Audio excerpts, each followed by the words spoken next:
Film critic Darcy Paquet has been in love with Korean movies for over 2 decades.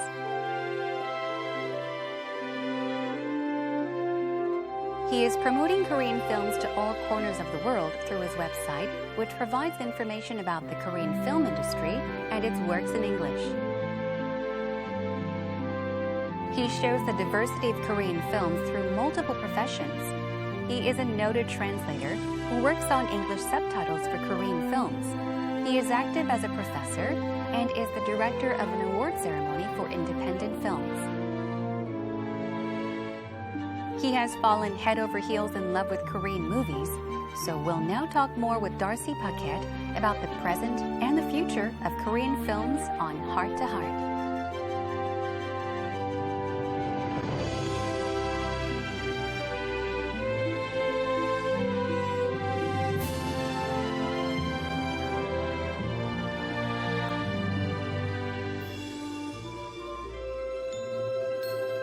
Today's guest is a film critic and journalist who is well known for his contributions in introducing Korean cinema to the world.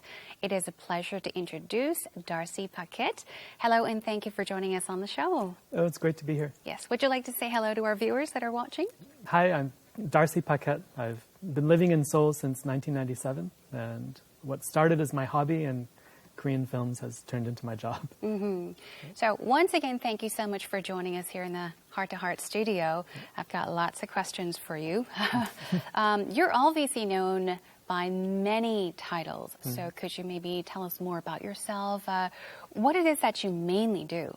It's changed over the years. I mean, right now, mostly I'm teaching. And so I teach about Korean cinema and about cinema in general. And then I also do a lot of subtitle translation. So Korean films that want to go out to the world and to screen at film festivals, or I'll do the English subtitles for those. And I mean, those are my main sources of income, but I do other things involved with film festivals, and I'm just, there are other things I get involved with as well. Yes. I mean, you seem to be, I guess, busy doing everything you can possible that's related to Korean cinema and just movies. You're well known amongst movie buffs especially, and it's quite unique to see a foreigner being so involved and interested in Korean cinema. So I'd like to begin by asking, what triggered your interest in Korean cinema? Well, it's funny, I mean, my interest in a way goes back to when I was in the U.S., because when I was in graduate school, a lot of my friends were really into cinema, and I had a lot of Korean friends in graduate school, and so through them I sort of developed an interest or a curiosity about Korean cinema. But this was, the mid-1990s, and it was very difficult to watch Korean films in the US at that time. But later, when I started to look for jobs abroad and to apply to different places, I was able to get a job in Korea, so I came, and after arriving I just started watching whatever films I could. Okay, so I guess it started out as an interest in Korean cinema, and thanks to your friends that you made in school. So how did you become a film critic, though? That also started as a hobby.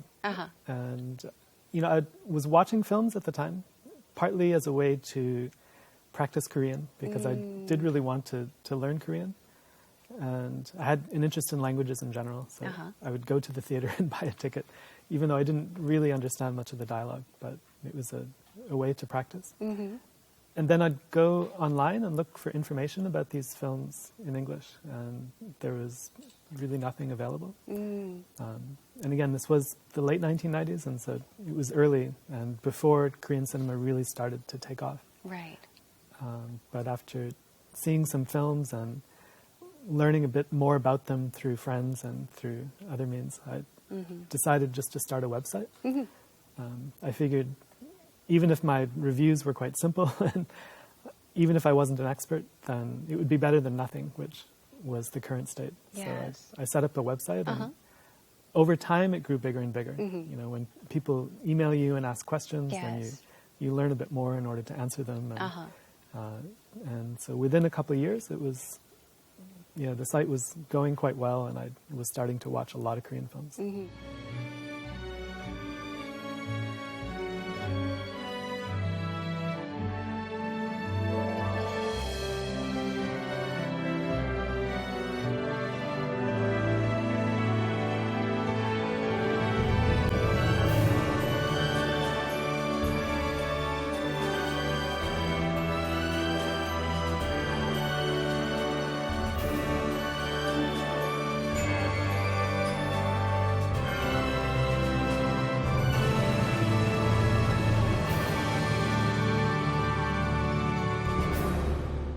What inspired you to create your website and keep you going? Were there any moments in between that you maybe felt, maybe not?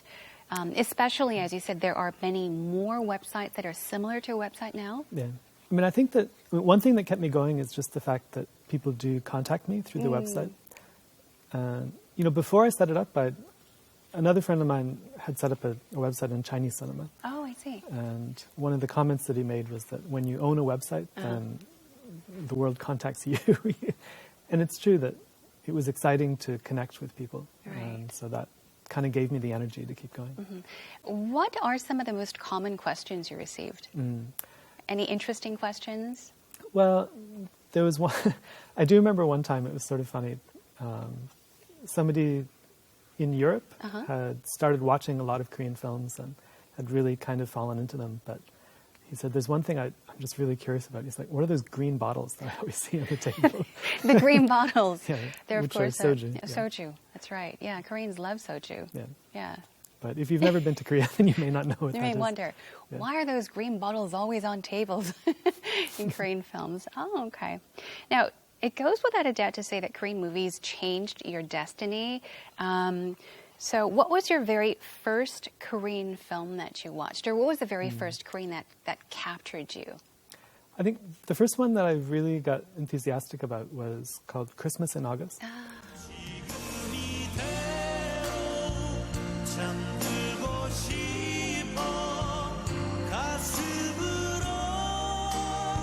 This was released at the beginning of 1998. And it's a melodrama. Melodrama is a big genre for Korean cinema, but this one took sort of a different approach because it kind of looks at daily life in a very kind of down-to-earth sort of way. And I really liked the acting and the way that the director told the story.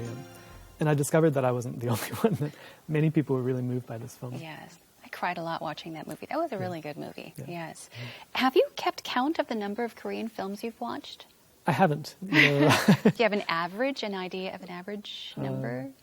I mean, in a typical year, there are about, I do probably watch close to 100 Korean movies a year. And so if you go back 15 years or so.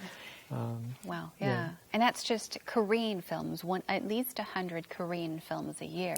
Yeah, because especially these days, there are a lot of independent films that are being released and documentaries, in addition to the mainstream films that everybody watches. So it's becoming, quite a challenge to keep up with everything that's coming out. Yeah. Darcy Paquet is an avid movie lover, and his life underwent a total change after coming across Korean films. He takes part in various activities that revolve around the Korean film industry. So then, which top 3 Korean movies are his favorites?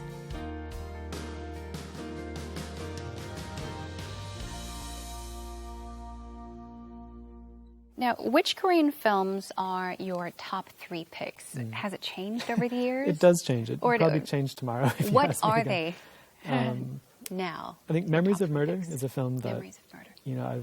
I've seen many, many times. I sometimes show it to my students in class. And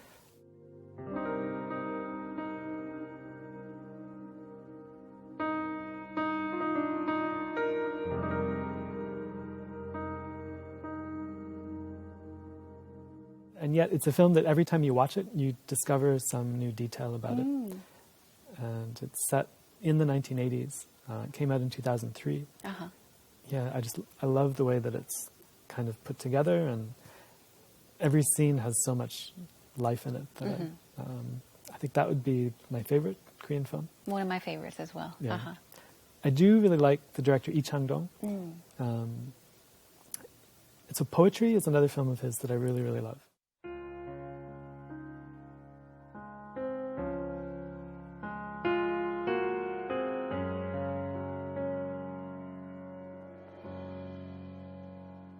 It's not a film that I think is, at first glance, it looks like it would be fairly boring.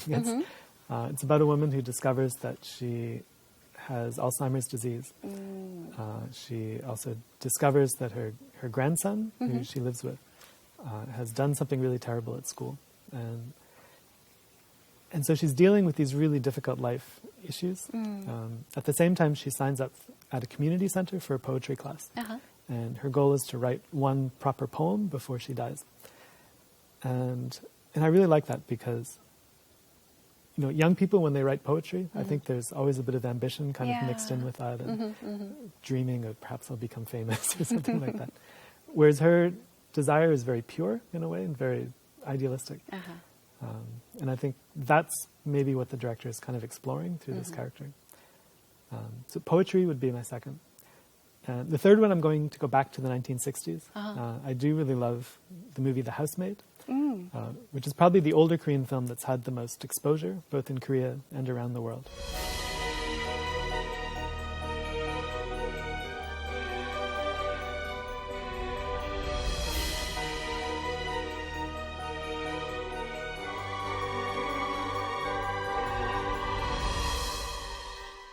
The director's named Kim Gi-young, and he's a real sort of maverick director. In a way, he didn't really fit the film industry at that time. I think probably he would have had an easier time if he were living in another country. But some people compare him to Hitchcock. You know, his films have that thrilling element to them, and it's really hard to predict where he's going to go next. It's interesting how you picked the original, or the one that was released in the 60s, Hanyo, because it was remade in 2010. I only watched the 2010, the remake version, and it was a very interesting film. I have to say, it's very different from the remake. Oh, it is? People who see the recent film first and then go back and watch the remake are often quite surprised. Because I think the director took kind of the spirit of the original and a very basic idea, but then he went in a very different direction. I see. And so actually for me, someone who had seen the original many times before going to see the remake, I was expecting something similar. And because it veered off in other directions, I was sort of taken aback the first time I saw it. Now this gives me reason to check out the one that you was should. I do released really in the recommend 60s. What would you say is, I guess, characteristics of Korean films compared to, let's say, Hollywood films or even European films? It's funny because people really do, I think, feel something different in Korean films. I mean, my feeling about that is that the emotions in Korean films, they're communicated to the audience in a very direct way. Whether it's sadness, you know, when the characters are sad, they cry directly, and the violence in Korean films can be very direct. And just in general, there's less irony in Korean films. I mean, in American films, the emotions all kind of take this curvy path to the viewer. Whereas in Korean cinema, it is very direct. And I think that's both a strength and sometimes a weakness of Korean cinema. But it gives it kind of that unique feeling. Yeah, I guess that's true. I mean, you said that it's direct, and I could think of the Korean word 솔직하다, which means very honest. Right. So I guess, yeah, they're very direct and very honest. That's true. The Korean film industry matured and grew during the Japanese colonial period, the Korean War, and industrialization.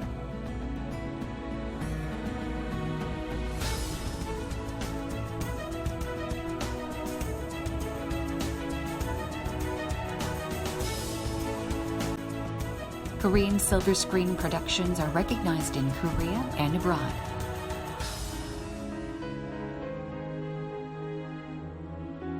Let us now delve into the chronological changes of Korean films with Darcy Paquet. So in European, what was the greatest change? I mean, many changes have occurred over the past 20 years. So what would be the changes that you noticed that took place in the past or last 2 decades in the film industry, in the Korean film industry? I mean, I think the biggest thing has just been that it's grown so much, and whereas in the past it was there was this spirit of let's try something new because we need to change Korean cinema, and the past has not been very successful, so I think directors had a lot of freedom to try these new and crazy things. I mean, now it's a very established industry, and so directors have many more resources when they're shooting films, and technologically they're able to create these incredibly finished films and that look really amazing. And yet I think these days directors probably have a little bit less creative freedom than they used to in the past. Oh, is that right? In kind of the crazy early days when, you know, they were trying to remake Korean cinema and do something new. There was a lot of support for trying new ideas. And, you know, these days the film companies have grown bigger and bigger. And the whole process of making films has become more systematized. And so actually I think the big struggle for directors these days, especially young directors who are just starting their career, is to be really creative and to try something new within this very developed system. I see. Then would you say that the status of Korean films has changed over the years, especially in the foreign film market as well? How has it changed? I mean, one thing that's changed definitely is that the reach of Korean cinema has continued to expand. You know, we saw the movie Train to Busan a few years ago, and that was obviously a big hit in Korea, but it, you know, it was really impressive to see how that movie spread around the world. And it set new records for Asian films in places like Hong Kong. Even Stephen King was tweeting about it on his Twitter account. And so that's different. I think that, just the whole development of the system is that way. One thing that hasn't changed as much, I think these days if you pick the top 5 Korean directors, different people may pick different names, but in general these are the same directors who were big 10 years ago. And so we don't have a new generation coming in yet. I see. And I think that's a kind of a task that the Korean film industry needs to address. It was Train to Busan? Busanhaeng? Yes. Yes, Busanhaeng, I'm familiar with the Korean title. That's the film with the zombies? Yes. Is it? Okay. Yeah. There's something about zombies that something really about travels. zombies. There's something about zombies. Yeah. And when I first watched that movie, I did not expect to see myself crying watching a zombie film, but I ended up crying at the end. I was, oh, did I give it away? I hope I didn't. In 2014, Darcy Paquet created the Wildflower Film Awards to give recognition to Korean indie films. He decided to name it Wildflower Film Awards as he hoped Korean independent films will bloom and come to life in difficult conditions, just like flowers that grow in the wild. Let's now speak more with Darcy Paquet, the director of the Wildflower Film Awards, and learn more about his annual film festival. Now, let's talk about the Wildflower Film Awards. You did briefly mention the awards. So the Wildflower Film Awards, of course, you founded it. It's also called the 들꽃 영화상. So I'd like to ask you to tell us about the film awards. And also what the name signifies. I'm curious. Wildflower Film Awards? I know. I have to say at first that it sounds better in Korean than it does in English. It took a year. Like when I first came up with this idea, I mean, originally I wrote a column about it saying, you know, somebody should really make a film awards ceremony like this.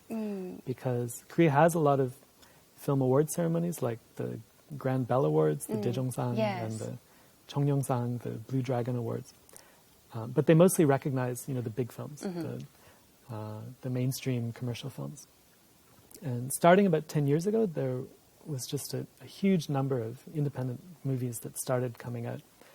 And there's a tremendous amount of creativity in those. I think that a lot of the creative energy in Korean cinema is kind of expressed through these lower budget films.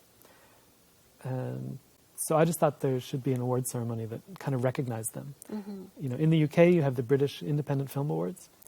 In the US, you have the Independent Spirit Awards. And so that concept already existed in other countries. And after writing that column, and you know, people around me kept telling me, "Why don't you do it?" because nobody else is going to do it.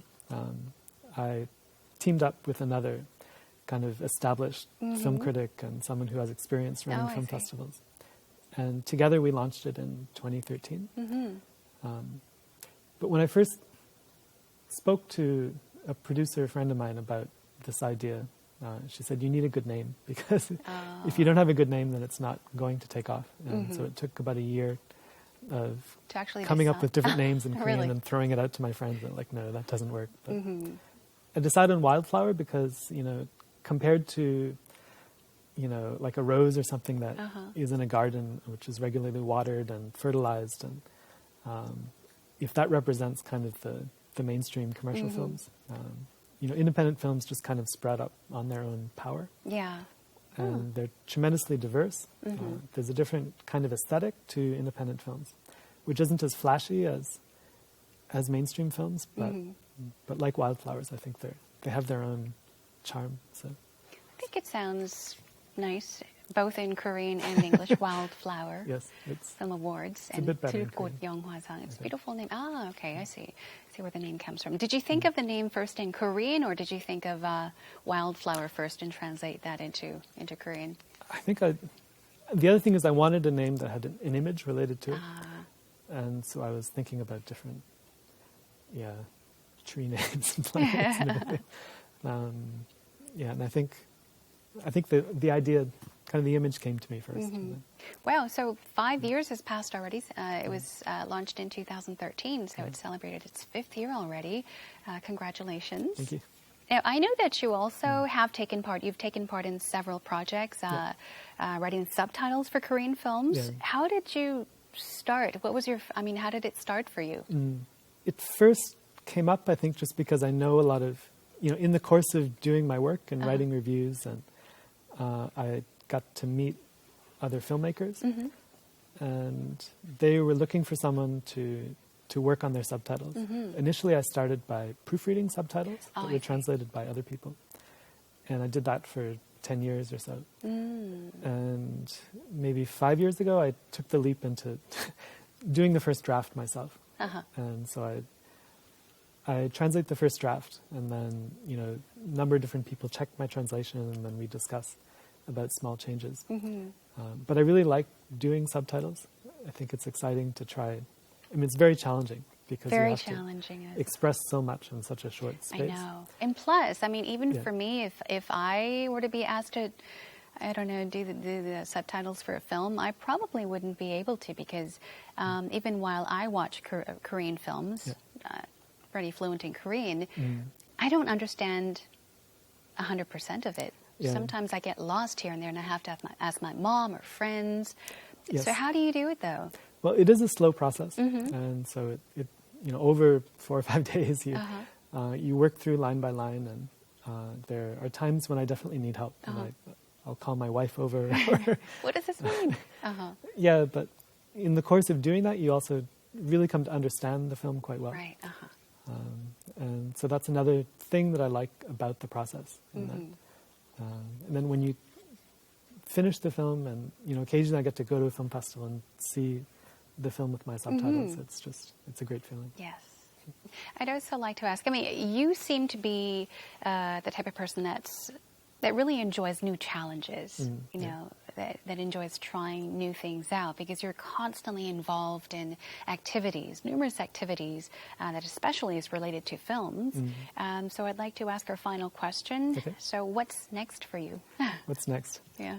I've always, in the back of my mind, there's always been the question of, will I ever get involved in making films myself? And these days, I'm thinking more about producers, and in my teaching job, I work with producers sometimes as well. And so it would be interesting to try to produce a film myself, or to write a screenplay. And so I'm considering both options. We'll see what happens in the next year or two. But it would be really exciting to be able to get more involved in the making of a film. Okay, well, thank you so much for your time. Thank you so much for joining us on Heart to Heart today. I really enjoyed our talk, and I would like to wish you the best of luck. And sometime very soon, in the near future, we hope to see a film by Darcy Paquet. Thank you. It's been a pleasure to talk to you. Thank you so much. 감사합니다.